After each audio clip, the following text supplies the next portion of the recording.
Bismillahirrahmanirrahim. Assalamualaikum warahmatullahi wabarakatuh.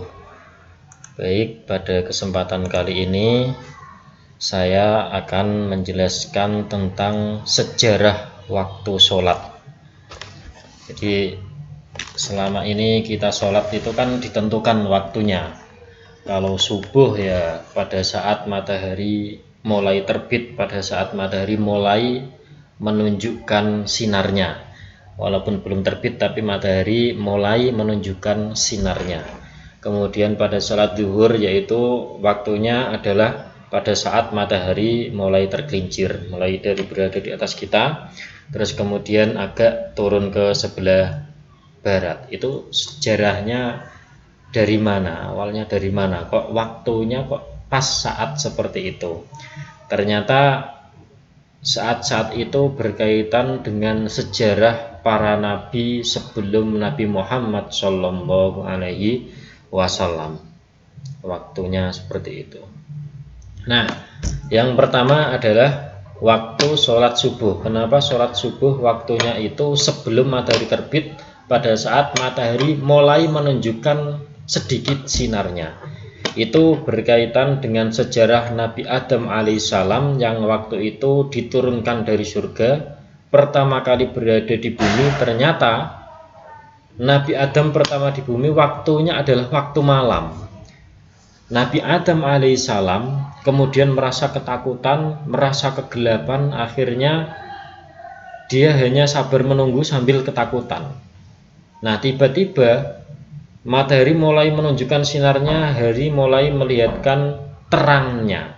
Nah, pada saat dunia ini mulai terang, Nabi Adam alaihissalam kemudian bersyukur kepada Allah. Nah, bersyukurnya Nabi Adam alaihissalam itu bertepatan pada saat matahari akan terbit, atau kita kenal dengan terbitnya fajar shodiq.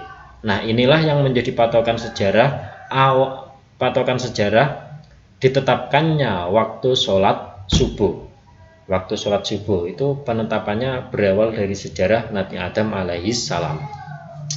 Kemudian waktu zuhur. Kenapa waktu zuhur itu waktunya, sholat zuhur itu waktunya pada saat matahari sedikit tergelincir dari atas kita. Itu adalah berkaitan dengan sejarah Nabi Ibrahim alaihissalam yang waktu itu dia melaksanakan perintah Allah, yaitu menyembelih anaknya yang bernama Ismail alaihissalam. Nah, proses penyembelihannya itu kan pada saat pagi hari ya, katakanlah kalau saat ini ya jam 8, jam 9. Kemudian disembelih. Ternyata setelah disembelih, yang disembelih itu bukan anaknya yang bernama Ismail, tetapi berubah menjadi domba yang gemuk. Menjadi domba. Nah, saat itu setelah proses penyembelihan, Nabi Ibrahim alaihissalam kemudian bersyukur kepada Allah. Bersyukurnya Nabi Ibrahim itu bertepatan pada saat matahari berada di atas kita, tergelincir agak ke barat sedikit. Nah, waktu itulah yang kemudian dijadikan patokan sebagai pelaksanaan sholat zuhur. Ini berdasarkan pada kitab Al-Majalisus Tsaniyah Syarah Arba'in Nawawi. Kemudian pelaksanaan sholat asar itu adalah berkaitan dengan peristiwa Nabi Yunus yang dimakan oleh ikan. Nabi Yunus ketakutan di dalam ikan, gelap gulita. Nah, pada saat ikan memuntahkan Nabi Yunus itu bertepatan pada waktu sore hari, atau sekarang ya jam 3 lah kira-kira.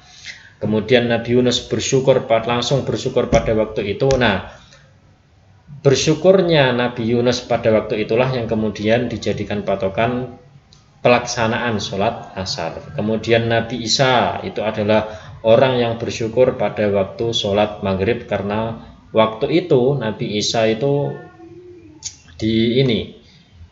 dianiaya atau dicari-cari atau begitulah umatnya Nabi Isa.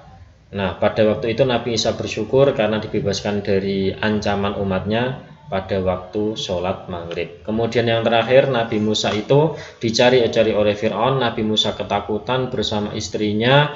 Nah, ketika keluar dari jebakan itu, keluar dari pencarian Fir'aun itu, Nabi Musa bersyukur pada waktu Isya.